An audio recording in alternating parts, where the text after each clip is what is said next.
Hello to you and welcome to this session. Today we are looking at something very interesting. One of the most powerful principles that I heard in public speaking that really changed the way I design my sessions and deliver my sessions is that never share a principle without a story and never share a story without a principle. And one of the most powerful ways and techniques that you can engage your audience from start to finish is storytelling.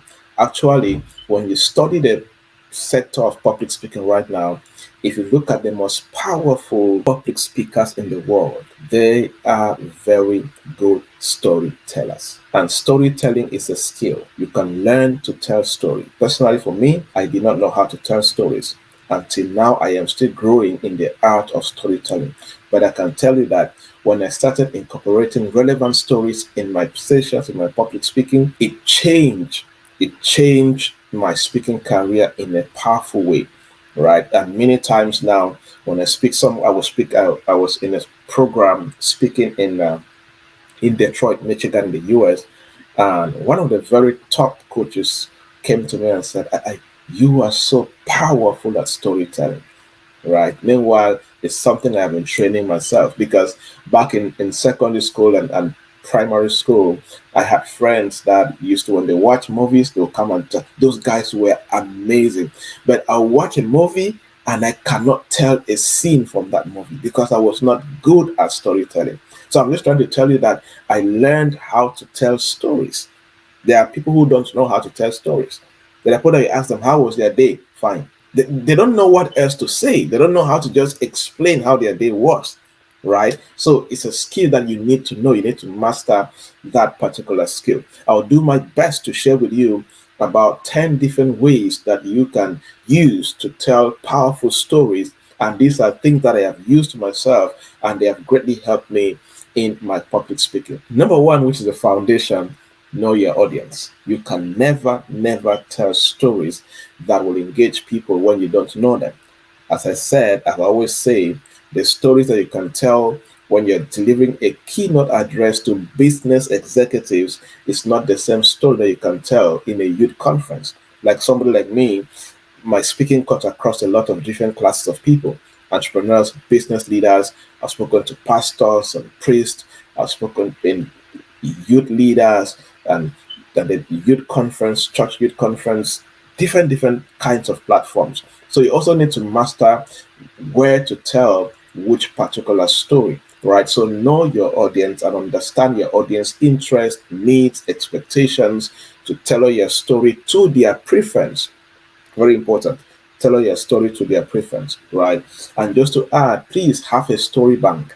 I have a story bank. I have places where I just go and jot down things that happen in my life, things I observe, things I see, things I hear. And anytime I'm developing a presentation, I'll go and just scan through that story bank and I'll remember a story that I would like to add to my presentation anytime I am presenting. Number two, start with a hook. Begin your story with a compelling opening that grabs your audience attention. For example, 10 years ago, something happened that changed my career. 2 years ago, I came across this incredible, beautiful woman. Right? So find hooks to your story. So find a hook. When you scan through your story, ask yourself, how do I start this story in a way that will compel the audience to pay attention? Number three, use descriptive language as much as possible. Use vivid and sensory language to paint a picture in your audience mind. Make your story very engaging. Okay, don't just tell plain stories. No, try to let people imagine themselves in that story, in that environment.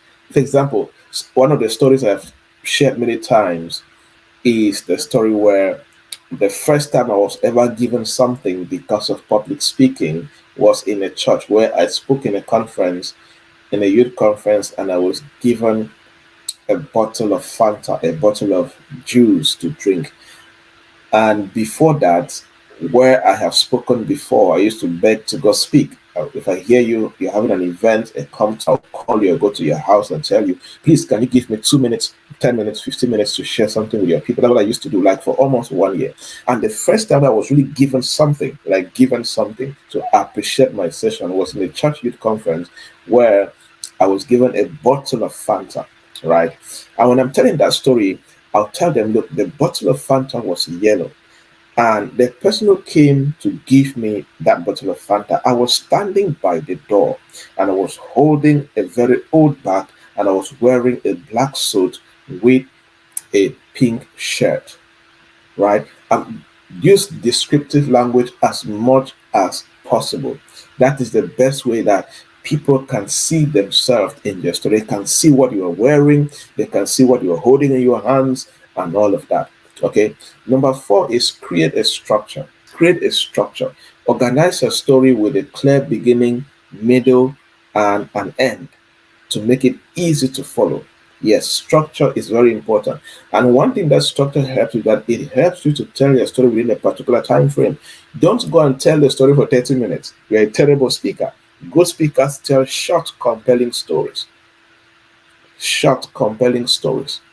Okay? Because you don't have all the time, you don't have 24 hours to speak. You have just 1 hour, 2 hours, 45 minutes, and you have to use stories to engage your people. So create a structure. Start, middle, and end. And you know in your mind that this story I need 2 minutes. All of my stories, I know that I need 1 minute, 30 seconds, 2 minutes, 3 minutes, depending on how long I have and the kind of audience I'm speaking to. Number five, use dialogue. Incorporate dialogue into your story to make it more realistic and engaging. For example, the story about the Fanta, I can now say that um, I can now repeat the words that the person who gave me the Fanta said. I cannot say, as the gentleman walked towards me, a tall, black looking gentleman, as he walked towards me, he gave me the bottle of Fanta and he said, your session was so amazing, and the people are indicating interest that we should bring you back during our next conference. Thank you so much for making yourself available and for allowing God to use you to challenge us. Those were his words, right? So you're creating dialogue. You're creating dialogue in your stories. Okay. Number six, use humor. Yes, humor can help you connect with your audience and make your story more memorable, right? You can use humor and all of that. So in your story, you can fit in some fun activities, or not fun activities, add fun into your story. Say something funny that happened in that particular story. Or it may not be that particular story. You can bring an aside. You can bring an something, just a comment. But the purpose of the comment is to make people laugh, right? You can bring a comment from a movie, from something that happened to you somewhere else, and all of that, right? So sometimes when I tell the story, I say, look, my first ever paid speaking engagement, I was paid with a bottle of Fanta. Can you imagine? A whole Dr. Javni Joybed was paid with a bottle of Fanta. God is good, right? So you find a way, but add some humor. Another humor I like to tell a lot is I was born out of wedlock. So sometimes when I'm introducing myself or I'm telling a story, I'll say, so I'm still looking for my dad. Please, if he's in the audience, can you kindly indicate? Right? And people will laugh and they'll just laugh over it, and I'll laugh over it, and then you know I get the audience uh, um, just smile, and we move on, right? Next, number seven is use personal experiences. So powerful. Share your own experiences to make your story more relatable and authentic. The more stories that you have that relate to you, perfect, perfect. Okay, or things that you experienced, you were there and you saw them with your koro eyes, right? Very important. So use personal experiences as much as possible. Number eight, learn how to use metaphors and analogies. Use metaphors and analogies to help your audience to understand complex ideas and concepts. This is where metaphors come in. Complex ideas and concepts. If you are a Christian, one of the most powerful ways that Jesus was able to communicate his message was through metaphors, right? Through what we call parables, right? For example, a metaphor can be life is a journey. That's a metaphor. This metaphor compares the experience of life to a journey of traveling from your village to the city, traveling from another country to another country. Life is a process. We are trying to explain that look, life is a process. Same, a journey is a process. You live from you live from point A to point B, and it's the same with life. If you can use analogies, for example, speaking is like riding a bicycle. This analogy draws the parallel relationship between public speaking and riding a bicycle to convey the idea that both skills require practice. Riding a bicycle is a skill. You don't just wake up and you start riding a bicycle. You need to practice to learn that skill. Same for public speaking. You don't just wake up and you're a good public speaker. You practice to become a good public speaker. Number 9, use suspense. This is so powerful.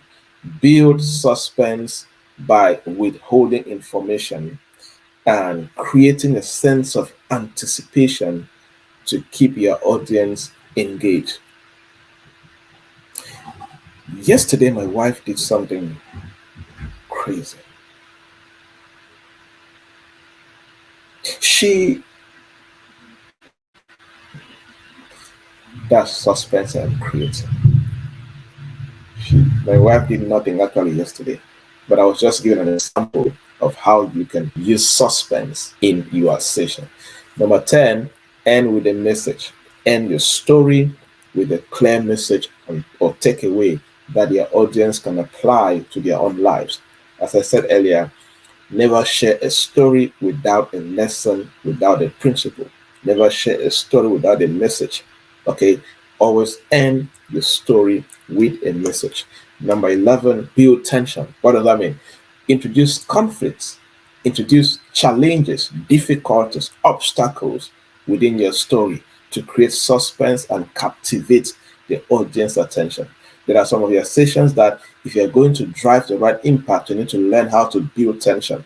Share challenging stories, heartbroken stories if possible, right?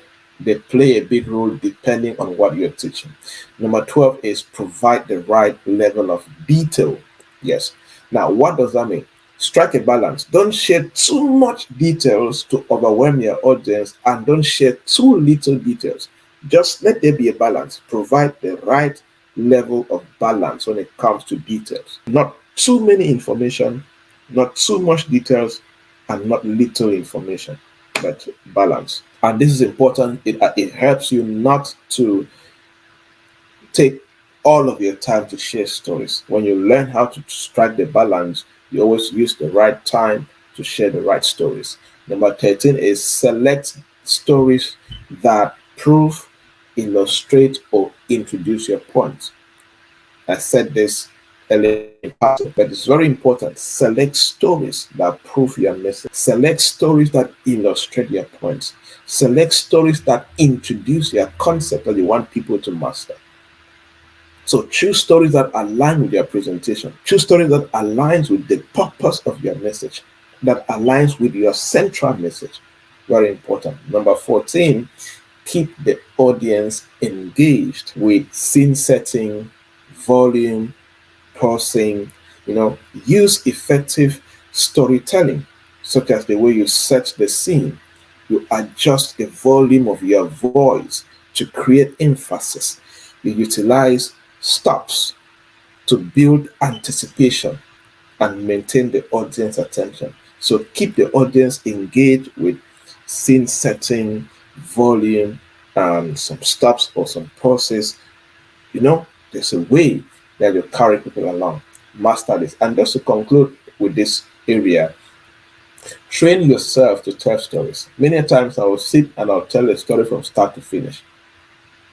Yes, I would retell it, remove some things, add some things, retell it. Sometimes I'll write the stories. Yeah, sometimes when you write the stories, it helps you, it comes out better. Then you can practice what you have written and let it get stuck into you. It's an art. It's an art. So practice it. Write their stories out. Say them over and over to yourself. You can record yourself doing that. So, call to action for you: pick out top 10 most inspiring stories in your life. Top 10 most inspiring stories in your life. Then, for the next 30 days, train yourself to tell those stories in a very powerful way. Start by writing out all the 10 stories. Be as descriptive as much as possible. When you're done writing out, start recording yourself telling the stories. Watch, correct until you're good at it. Okay? You can also watch a movie and try to tell the story, tell some scenes in that particular movie.